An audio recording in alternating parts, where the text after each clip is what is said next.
Good evening, everybody. As you've seen by now, this isn't a normal convention. It's not a normal time.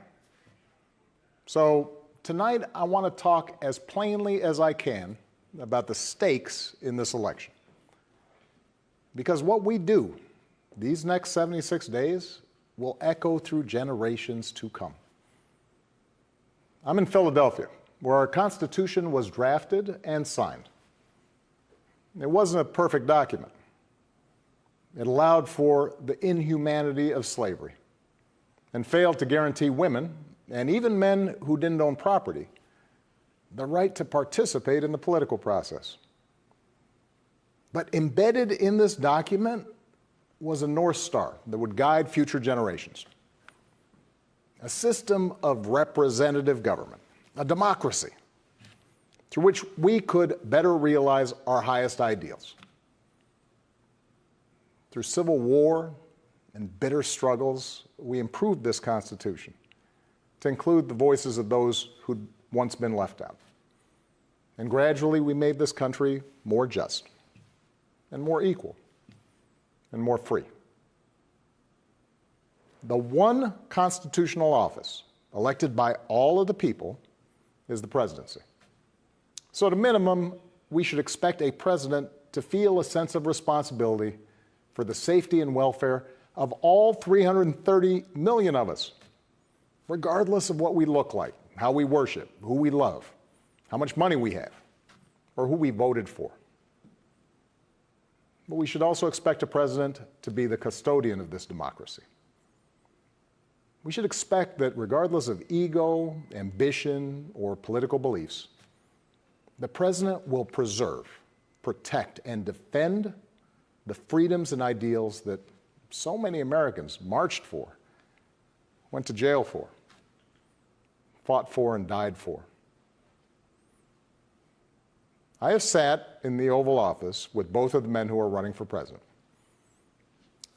I never expected that my successor would embrace my vision or continue my policies. I did hope, for the sake of our country, that Donald Trump might show some interest in taking the job seriously.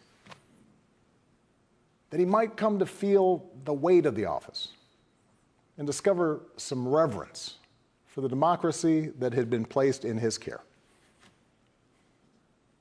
But he never did.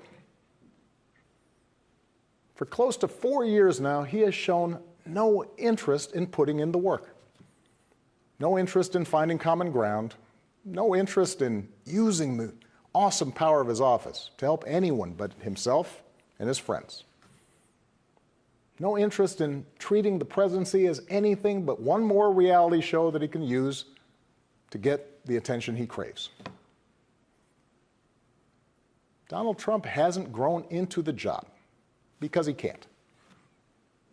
And the consequences of that failure are severe. 170,000 Americans dead. Millions of jobs gone, while those at the top take in more than ever. Our worst impulses unleashed, our proud reputation around the world badly diminished, and our democratic institutions threatened like never before. Now, I know that in times as polarized as these, most of you have already made up your mind. But maybe you're still not sure which candidate you'll vote for, or whether you'll vote at all. Maybe you're tired of the direction we're headed, but you can't see a better path yet, or you just don't know enough about the person who wants to lead us there. So let me tell you about my friend, Joe Biden. 12 years ago, when I began my search for a vice president, I didn't know I'd end up finding a brother. Joe and I come from different places, different generations, but what I quickly came to admire about Joe Biden is his resilience, born of too much struggle, his empathy, born of too much grief. Joe is a man who learned early on to treat every person he meets with respect and dignity, living by the words his parents taught him. No one's better than you, Joe, but you're better than nobody. That empathy, that decency, the belief that everybody counts, that's who Joe is. When he talks with someone who's lost her job, Joe remembers the night his father sat him down to say that he'd lost his. When Joe listens to a parent who's trying to hold it all together right now, he does it as a single dad who took the train back to Wilmington each and every night so he could tuck his kids into bed. When he meets with military families who've lost their hero, he does it as a kindred spirit, the parent of an American soldier, somebody whose faith has endured the hardest loss there is. For 8 years, Joe was the last one in the room whenever I faced a big decision. He made me a better president, and he's got the character and the experience to make us a better country. And in my friend Kamala Harris, he's chosen an ideal partner who is more than prepared for the job. Someone who knows what it's like to overcome barriers and who's made a career fighting to help others live out their own American dream. Along with the experience needed to get things done, Joe and Kamala have concrete policies that will turn their vision of a better, fairer, stronger country into reality. They will get this pandemic under control, like Joe did when he helped me manage H1N1 and prevent an Ebola outbreak from reaching our shores. They'll expand health care to more Americans, like Joe and I did 10 years ago, when he helped craft the Affordable Care Act and nail down the votes to make it the law. They'll rescue the economy, like Joe helped me do after the Great Recession. I asked him to manage the Recovery Act, which jump-started the longest stretch of job growth in history. And he sees this moment now, not as a chance to get back to where we were, but to make long overdue changes so that our economy actually makes life a little easier for everybody. Whether it's the waitress trying to raise a kid on her own, or the shift worker always on the edge of getting laid off, or the student figuring out how to pay for next semester's classes. Joe and Kamala will restore our standing in the world. And as we've learned from this pandemic, that matters. Joe knows the world, and the world knows him.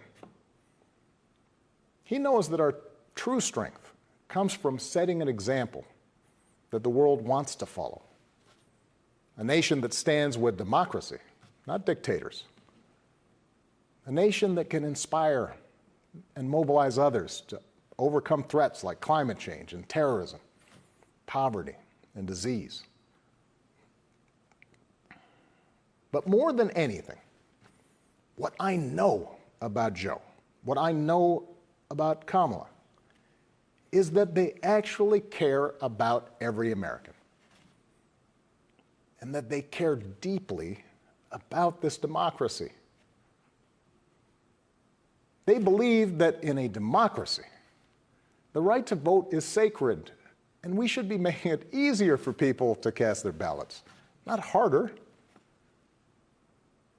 They believe that no one, including the president, is above the law, and that no public official, including the president, should use their office to enrich themselves or their supporters.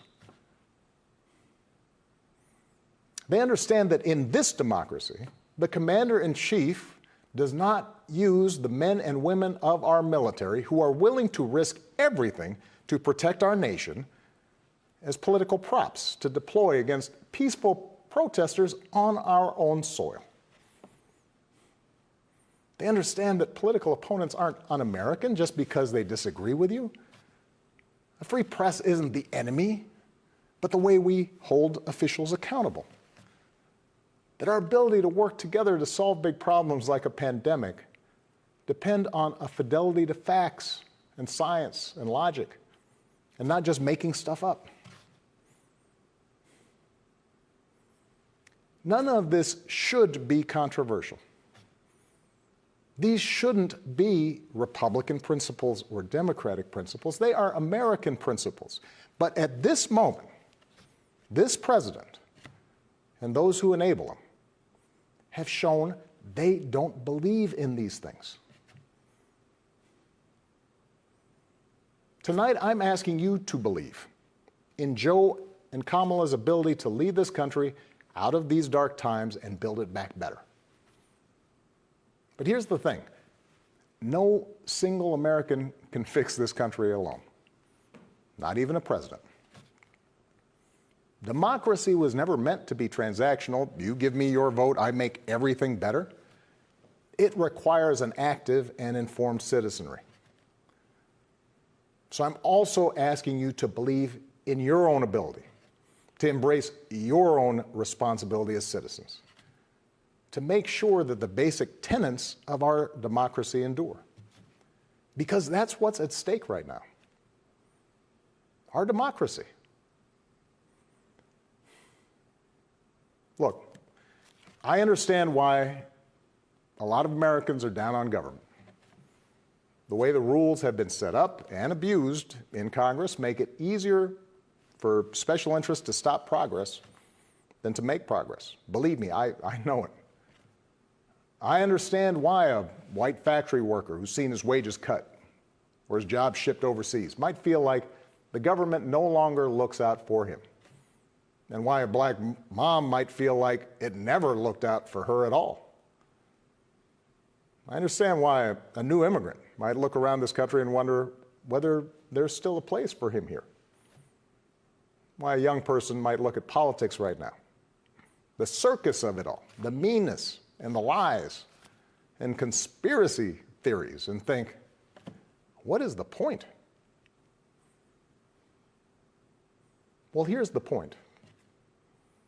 This president and those in power, those who benefit from keeping things the way they are counting on your cynicism. They know they can't win you over with their policies. So they're hoping to make it as hard as possible for you to vote and to convince you that your vote does not matter. That is how they win. That is how they get to keep making decisions that affect your life and the lives of the people you love. That's how the economy will keep getting skewed to the wealthy and well-connected. How our health systems will let more people fall through the cracks.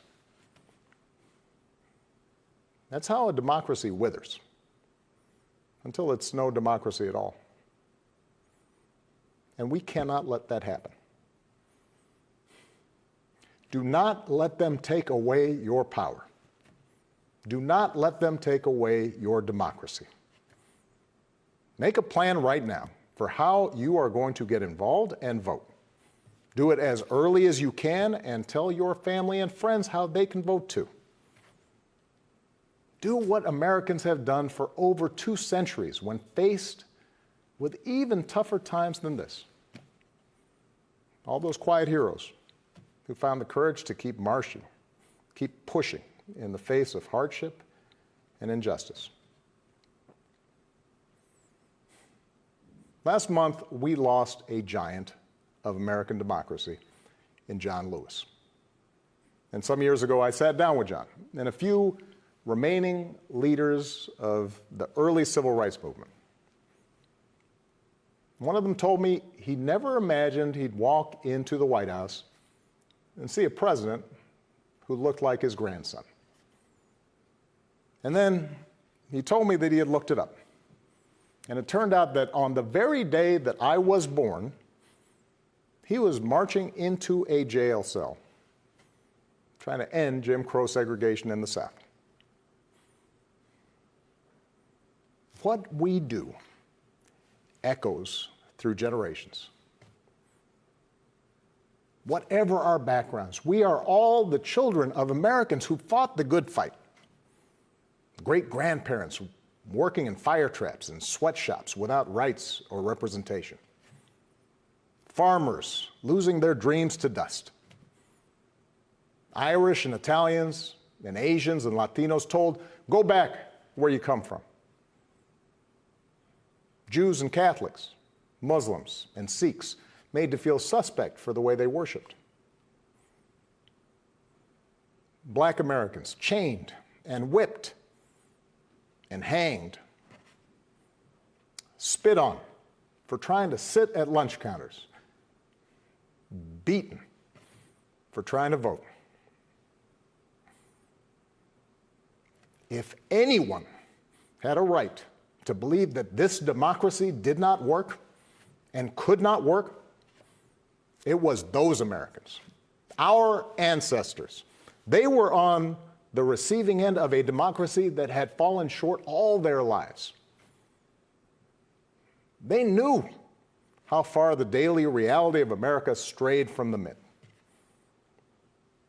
And yet, instead of giving up, they joined together. And they said, somehow, some way, we are going to make this work. We are going to bring those words in our founding documents to life.